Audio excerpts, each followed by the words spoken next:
Y pudimos entonces alabar a Dios así todos a través del canto. Si hay alguien que está por primera vez entre nosotros en esta mañana, quiero darle la bienvenida en nombre de la iglesia. Esperamos que puedan estar sintiéndose cómodos en medio nuestro, que puedan estar disfrutando. No les voy a hacer levantar la mano porque el tiempo corre.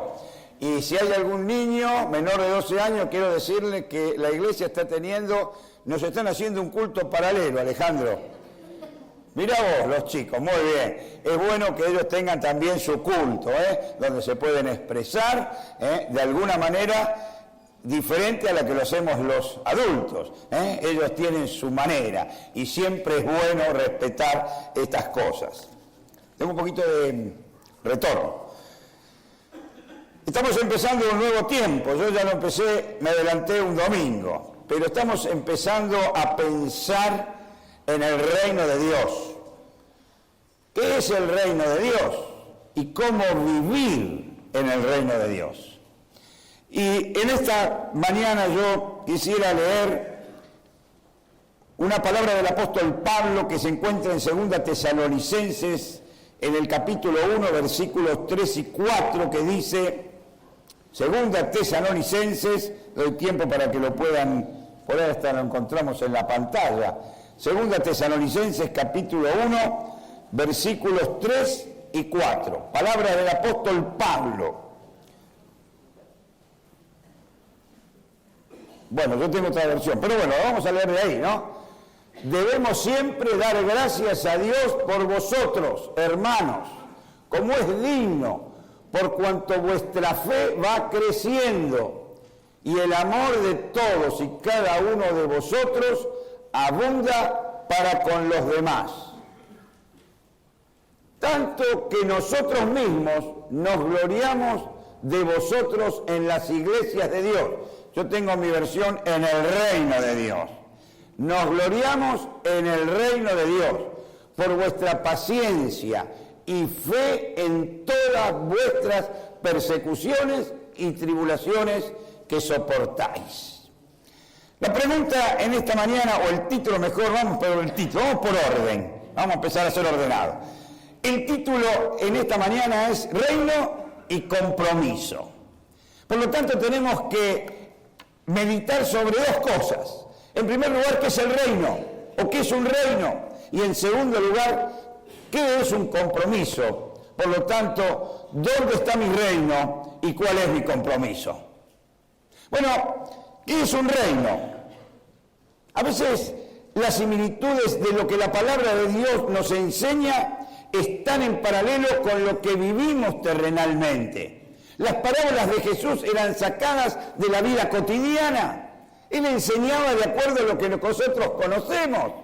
No que nos hablaba de que hay agua en Marte, aunque haya agua en Marte y esté bien. Él hablaba de las cosas que vivimos cotidianamente, que conocemos. Por eso es que en ese entonces hablaba, y el primero que habló del reino fue Jesús. Y Jesús dijo que el reino de los cielos se ha acercado. Y después, no solamente dijo eso, sino que dijo que el reino de los cielos está entre vosotros, en medio de vosotros. Y entonces yo quiero que podamos meditar en esta mañana, en primer lugar, ¿cuándo hay un reino? ¿Cuándo es que existe un reino? ¿O qué debe pasar para que un reino exista? Bueno, hay 5 cosas que tenemos que tener en cuenta para que un reino sea tal. Lo primero es que un reino debe tener un rey. Si no hay rey, difícilmente haya reino. Un reino que no tiene rey no es reino, ¿no es cierto? Es obvio. Bueno, pero a veces vivimos tan desorientados que no nos damos cuenta de que en el reino tiene que haber un rey. Y vivimos como si no existiese el rey. O no queremos, no sé, una o la otra. La cuestión es que el resultado es el mismo.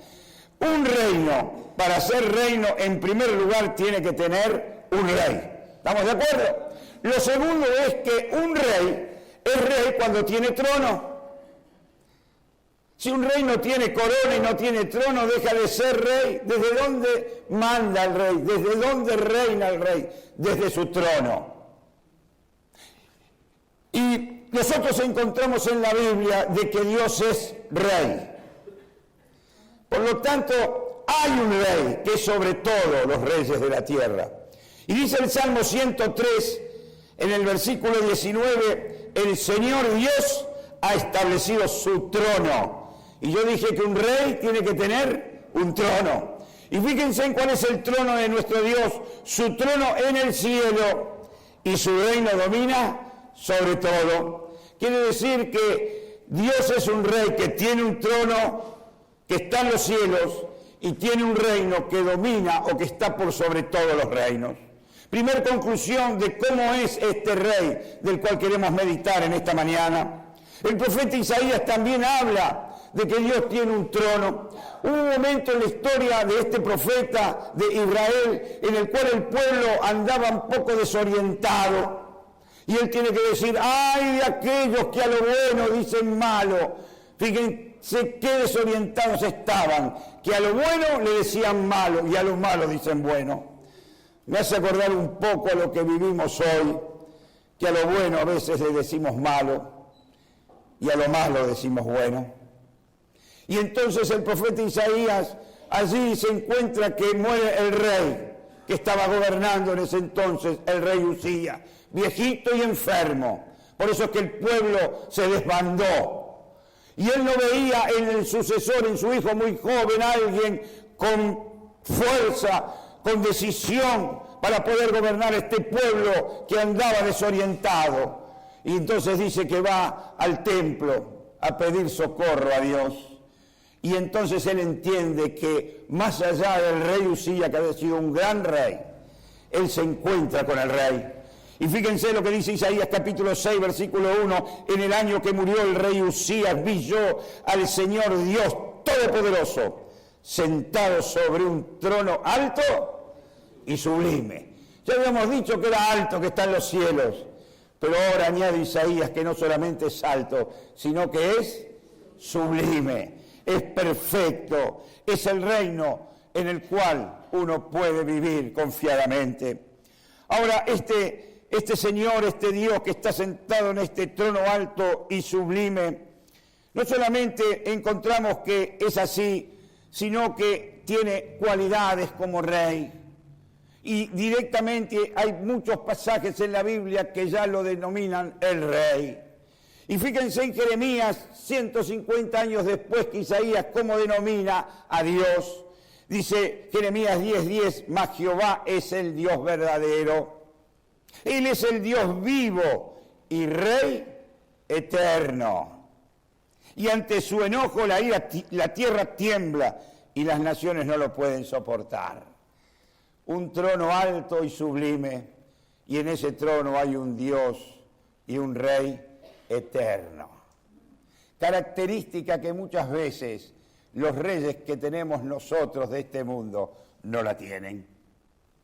Y sigue el apóstol Pablo en 1 Timoteo afirmando esto que ya desde la antigüedad los hombres de Dios venían viendo en Dios.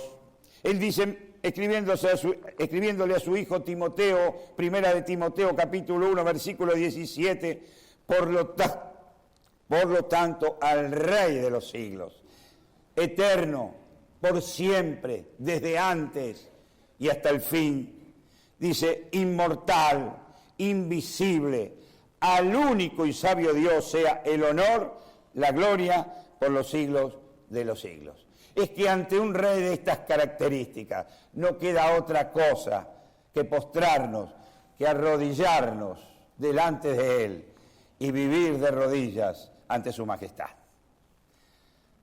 Cuando yo hablo ante su majestad, estoy diciendo palabras ciertas. Él es su majestad. Todos debemos saber entonces que hay un rey alto, sublime, majestuoso, glorioso, eterno.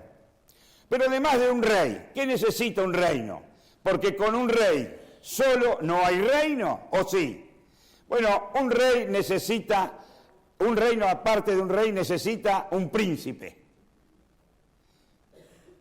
Y ustedes dicen, ¿para qué necesita un príncipe? Vayan a preguntar a la historia por qué. ¿Por qué se desesperaban los reyes cuando no había hijo varón? Porque terminaba con él el reinado. La dinastía terminaba.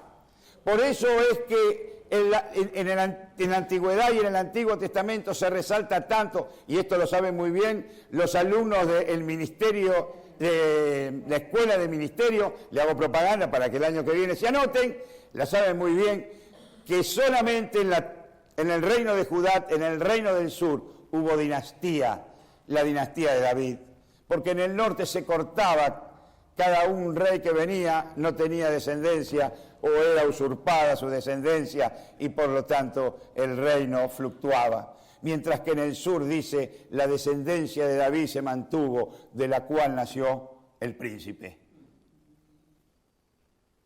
Rey que no tiene príncipe, pierde poder como reino. Y el reino de Dios tiene rey y tiene príncipe. Y la Biblia nos enseña ya en Isaías, 700 años antes que este príncipe naciera, que iba a ser el príncipe del reino de Dios. Dice Isaías 9, 6 y 7, porque un niño nos es nacido, hijo nos es dado, y la soberanía sobre sus hombros, y se le dará estos nombres: Consejero admirable, Dios fuerte, Padre eterno, Príncipe de paz, y lo dilatado de su soberanía y de su paz no tendrán fin. ¡Ah! ¡Qué príncipe! Este sí que es más que el príncipe azul que muchas esperan. Bueno, ahora no sé qué decir.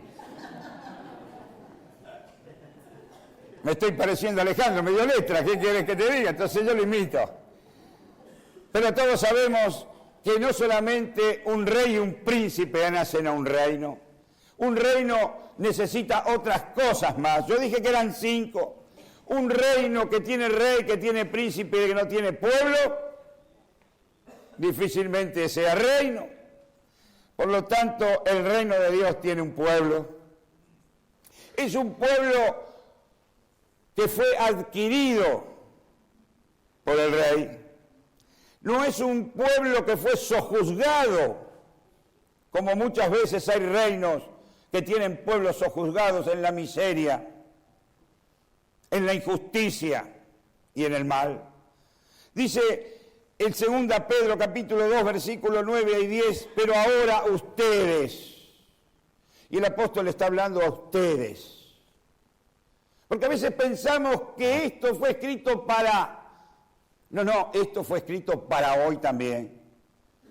Y entonces el apóstol dice, pero ahora ustedes, allá arriba, acá abajo, afuera, los que todavía están y no entraron, que van a entrar.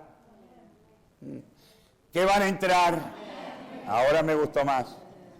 Estamos entendiendo el reino ahora.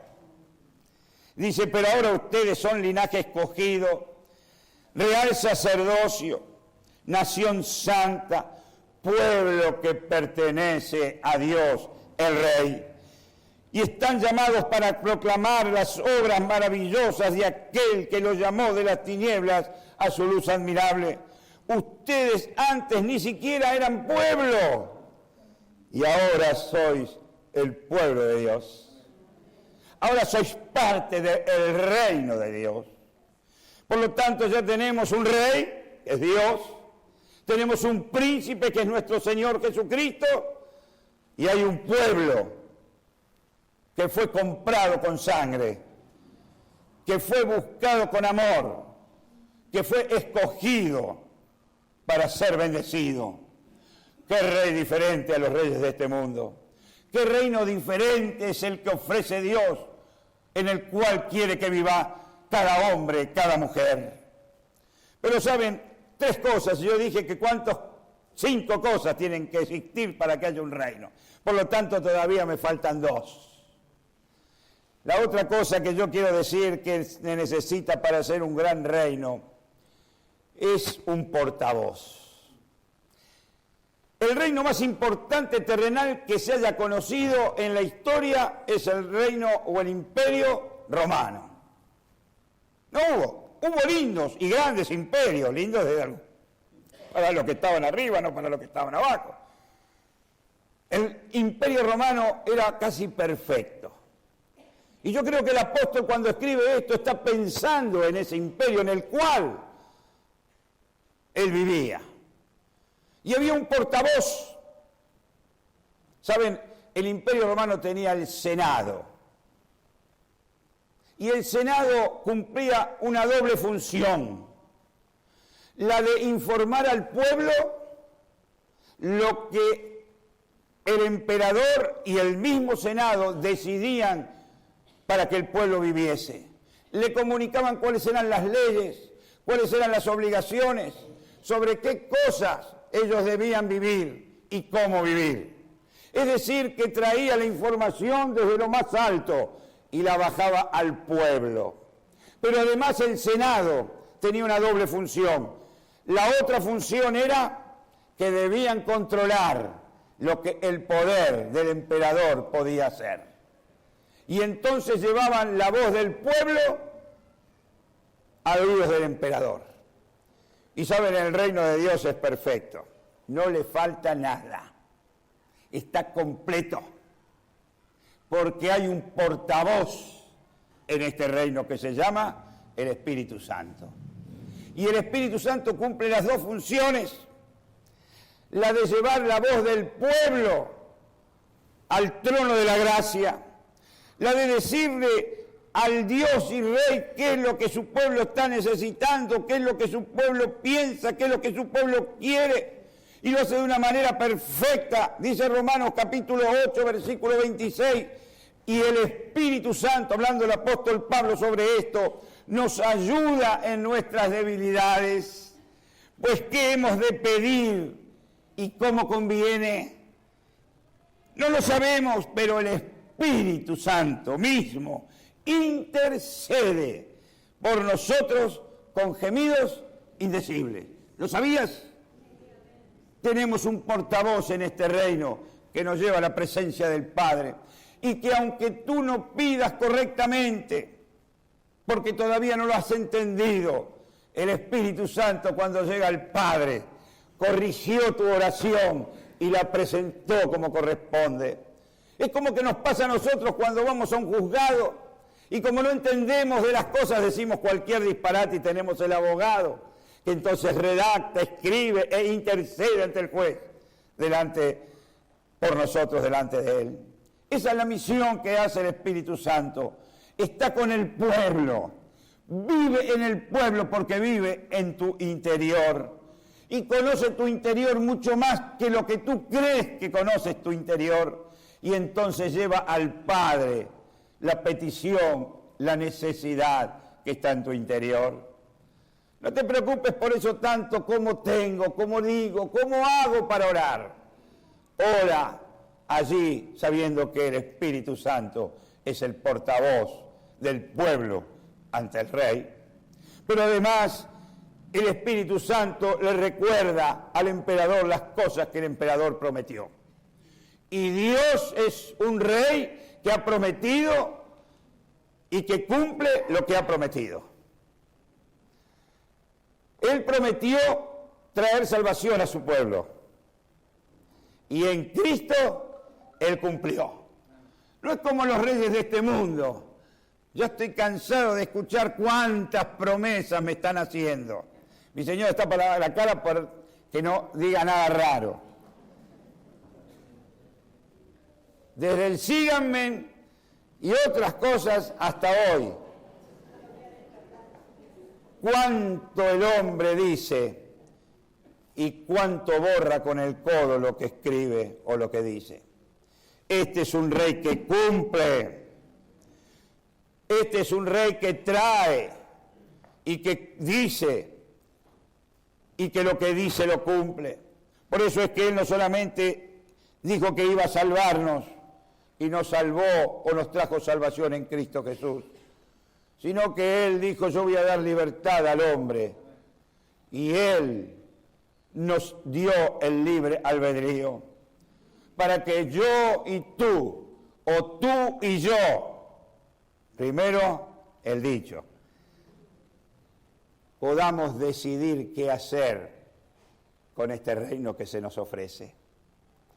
Podamos decidir dónde pasar nuestra vida, si dentro de este reino o fuera.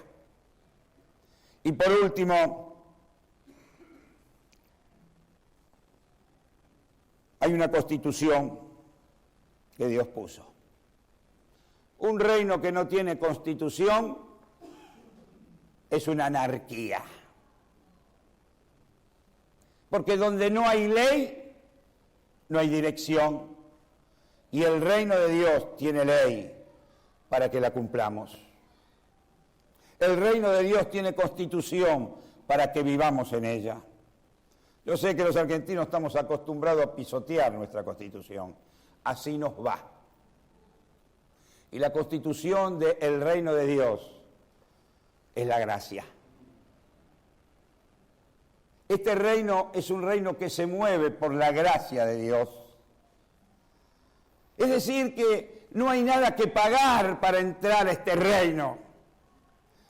Nadie tiene que poner cosas para poder ingresar al reino de Dios. Es un reino de gracia. Es un reino donde tú puedes entrar gratis. Hoy que todo vale. Hoy que nadie da nada. Si no es por dinero o por precio. El reino de Dios es gratis. Pero ojo, el reino de Dios es gratis para entrar, pero es costoso para vivirlo. El Señor Jesús dijo que aquel que no deja padre y madre, aquel que no se compromete y le sigue, no es digno de vivir en este reino. Por eso, yo quisiera... 10 minutos tengo, Alejandro. Yo le pregunto a Alejandro porque la autoridad es ella. Mi señora, fuera. Acá, allá. En algún lugar tiene que ser, ¿no? Muy bien. Yo quiero hablar de dos personajes ahora que decidieron seguir a Jesús. Decidieron estar en el reino. Dos declaraciones. Una la encontramos en Mateo capítulo 8, versículo 19. Resulta que Jesús había terminado de hablar y la multitud le seguía y no lo dejaba tranquilo. Entonces Jesús le dijo a sus discípulos, muchachos, subamos a la barca y llévenme al otro lado del lago porque quiero descansar. Porque Jesús era humano y en la parte humana también se cansaba. Y entonces dice, salió al encuentro un escriba. Los escribas en el tiempo de Jesús eran personalidades, eran personas reconocidas por los demás y conocidas por todos, porque sabían leer y escribir, lo cual no era común. Eran personas adineradas, eran personas que tenían influencia en la sociedad, eran personas populares. Y entonces se acerca este escriba a Jesús y le dice... Mateo 8, 19, y acercándose un escriba le dijo, maestro, te seguiré donde quieras que vayas. Mira, Alejandro, si todos los que están acá te dicen, Alejandro, teneme en cuenta en todos los proyectos que tenés junto a Alfredo para este reino aquí en Arroyito. Se hace los 21 kilómetros la maratón en 50 minutos. ¿Sabe lo que es? El número 1. Va, viene, ni lo es. Bueno, después vamos a ver cómo actuó Jesús ante semejante declaración. Pero encuentro otra declaración igual o muy parecida a esta del escriba. Se encuentra en el Antiguo Testamento. Y lo dijo una mujer que precisamente no entendía nada porque no era del pueblo de Israel. Era una mujer moabita. Es más, era enemiga del pueblo de Dios. Y esta mujer pasó ante un momento trágico de su vida porque se había casado con un israelita y entonces vivían bajo ese clan donde el suegro proveía y daba todo. Resulta que el suegro murió y el esposo de ella tenía un hermano y también murió. Así que quedaron 2 viudas, la suegra y la nuera. No, perdón, y la nuera, está bien, que era con ella con cuñada, no hagamos lío, con cuñada de la mujer. Y entonces también murió la esposa de él, el esposo de esta mujer, y entonces se quedaron 3 mujeres en ese tiempo, solas, viudas, sin brújula, sin nadie que las pueda mantener. Una de ellas se fue nuevamente a su casa, pero la otra tiene una declaración preciosa. Era la bisabuela de uno de los más grandes reyes, el rey David. Y dice así Ruth, capítulo 1, versículos 16 y 17, y respondió Ruth a su suegra Noemí: no me ruegues que te deje y me aparte de ti, porque a donde quiera que tú fueres, iré yo, y donde quiera que vivieres, viviré. Tu pueblo será mi pueblo y tu Dios será mi Dios. Donde tú murieres, moriré yo, y allí seré sepultada. Así me haga Jehová, y aún me añada, que solo la muerte hará separación entre nosotros dos. Parecen iguales las declaraciones: que seguiré a donde quiera que vayas. Solamente la muerte nos separará. 2 compromisos. Sin embargo, los 2 no tenían el mismo corazón. No es cuestión de comprometerse. Lo importante es cuál es la intención del corazón en mi compromiso. Porque el escriba no tenía el mismo corazón que Ruth, y Jesús, que escudriña los corazones, había escudriñado y había visto el corazón de este escriba, y entonces Jesús le responde: mira que si me sigues vas a tener que renunciar a todo lo que tienes. Jesús le dijo: las zorras tienen cuevas y las aves de los cielos nidos, mas el Hijo del Hombre no tiene dónde recostar su cabeza. Vas a tener que dejar tu fama, vas a tener que dejar que el pueblo te aplauda y te reconozca. La intención del corazón del escriba fue y recibió lo que fue a buscar: el aplauso del pueblo. Mirá lo que le dice al maestro, cómo lo aplaudimos. Pero Jesús le contestó de acuerdo a la intención del corazón. Pero Ruth termina diferente. Ruth termina acompañando a su suegra, bendiciéndola, y gracias a que Ruth estuvo con ella, Noemí vivió protegida y tranquila, más allá de la amargura de haber perdido a toda su familia. Y Dios la bendice dándole otro marido rico, que después fue el bisabuelo del rey David. Según como esté dispuesto nuestro corazón, será el producto cuando nos comprometamos. El fin de nuestro compromiso depende no mucho de lo que digamos, sino de lo que vivamos. Y yo quiero terminar con esto que el Señor Jesús les dice a sus discípulos. Mateo capítulo 8, versículo 34 dice: y luego Jesús llamó a sus discípulos y a la gente les dijo: si alguno quiere ser discípulo mío, olvídese de sí mismo, cargue su cruz y sígame. Sígame está pidiendo compromiso. Sígame está exigiendo renuncia. Sígame está diciendo que debes ser fiel a lo que te has comprometido. Y lo que hemos leído nos enseña 3 cosas: que para ser maduros tenemos que cubrir 3 áreas de nuestra vida espiritual. Lo primero que dice el apóstol es que debemos ser maduros en la fe. Para vivir en el reino de Dios debemos ser fieles al Evangelio de Cristo, aquello que Él nos enseñó, a lo que los apóstoles nos han exhortado, a ser maduros en la fe. Y ser maduros en la fe es no bandearse, es no cambiar el evangelio, es ser honesto con lo que el Señor nos enseña. Efesios 4 dice, Él mismo constituyó a unos apóstoles, a otros profetas, a otros evangelistas, a otros pastores y maestros, a fin de capacitar al pueblo de Dios para la obra del servicio, a edificar el cuerpo de Cristo hasta que todos lleguemos a la unidad de la fe.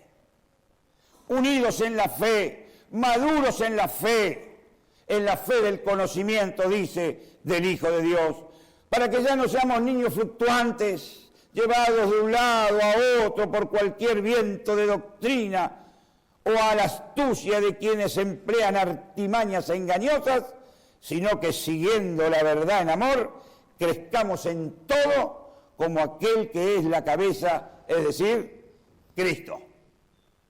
Primer condición, ¿estás maduro en esta fe? ¿Está tu fe solamente depositada en Cristo? Si es así, has cumplido con la primera condición para ser parte de este pueblo, de este reino eterno, reino de Dios.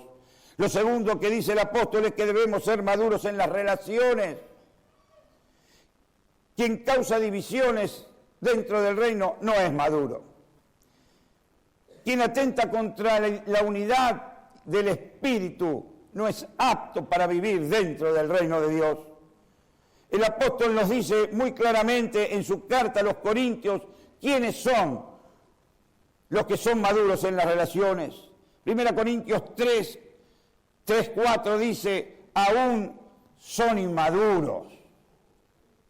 Aún son inmaduros, dice el apóstol. Pues mientras haya entre vosotros celos, contiendas, disensiones, el apóstol se pregunta, ¿no son inmaduros? ¿Acaso no se están comportando según criterios meramente humanos, el capricho de, y lo que yo pienso hay que hacerlo? ¿Por qué? Porque lo pienso yo. Caprichos. ¿Acaso no están comportando según sus criterios meramente humanos? Y él dice que eso es humanidad. Cuando uno afirma, yo soy de Pablo, ¿acaso de Alejandro o de Alfredo? O yo soy de Apolos, ¿no sois carnales? El apóstol nos está diciendo que un líder debe ser generoso, que un líder debe estar dispuesto a entregar, como el grupo que tenemos, dar más, a dar, y no a buscar que le den, no a buscar lo que yo creo, sino a dejar y escuchar al hermano y acompañarlo. Escuchar la voz del pueblo. El rey escucha la voz del pueblo. Por eso es que el Espíritu Santo es portavoz. ¿Cuánto más nosotros, miserables, que por gracia estamos dentro de este reino? Escuchar al hermano, atender sus necesidades. Esto es ser maduros en las relaciones. El apóstol dice, nadie tenga más alto concepto de sí del que debe tener, sino que piense de sí con cordura, conforme y ratifica lo anterior, a la medida de la fe que Dios repartió a cada uno. La pregunta es, ¿sos maduro en la fe? La segunda pregunta es, ¿sos maduro en tus relaciones? ¿Tienes en cuenta al hermano? ¿Vives para la unidad o vives para la discordia y el capricho personal? Ser maduro en la fe es vivir para la unidad. Y por último, y con esto termino, maduros en la perseverancia. ¿Saben? Un pueblo que no es perseverante es un pueblo destinado al fracaso. A veces decimos, ay, qué bien que viven los alemanes, qué bien que... Pero ellos son perseverantes. No dejan por la mitad, no abandonan en medio del camino, sino que ellos son perseverantes. Y muchas veces el fracaso en nuestra vida es por no ser perseverantes. Muchas veces nuestra responsabilidad en el servicio dentro de la iglesia, después de haberlo tomado al poco tiempo por, no sé si la palabra existe, niñedades. ¿Existe? Está bárbaro, la ponemos en el diccionario, si no. Por niñedades decimos, no, a mí no, cierro la puerta y me voy. O pego un portazo. Eso no es ser maduros, eso no es ser perseverantes. Dios nos llama a ser perseverantes y no a ser, como dice el tango, como los estudiantes de la escuela secundaria, adolescentes. ¿Saben lo que dice el tango? Amores de estudiantes, flores... los viejitos lo saben, flores de un día son. Y a veces nos comportamos de la misma manera. Dios nos llama a perseverar. Jesús respondió en Lucas 9:62 a aquellos que decían que le iban a seguir, y Jesús les dijo, nadie que mire hacia atrás después de poner su mano en el arado es apto para el reino de Dios. La pregunta con la que yo quiero terminar es, ¿cómo va la carrera de la fe en tu vida? ¿Cómo te estás comportando en tus relaciones con los otros hermanos? Y por último, ¿cómo está tu compromiso? ¿Perseverante o fluctuante? ¿Sabes? Estamos empezando una serie de mensajes para vivir en la perseverancia, para vivir en la unidad del reino, para vivir el reino de Dios. Esta noche vamos a ver que no lo viven los que miran, lo viven los que ponen la mano en el arado y no miran para atrás. Los diáconos están entregando una hojita a cada uno de nosotros, porque tenemos 2 meses para pensar, para orar, un poquito menos, 1 mes y medio, para todo esto, y poner en cada ministerio, si tú crees que hay alguien que pueda ayudarnos en el ministerio de la alabanza, ahí tienes para poner el nombre. Si tú crees que hay alguien, o tú mismo te puedes también poner, si estás con el deseo, en el ministerio de la evangelización. Si tú ves que hay maestros buenos, nosotros tenemos un buen maestro ahora que está dando la clase de ministerio de Diovaria, ¿no? El pastor Juan Carlos Rubín, fue maestro. Se quedaron chochos, Juan Carlos. A vos no te lo han dicho, pero a mí sí.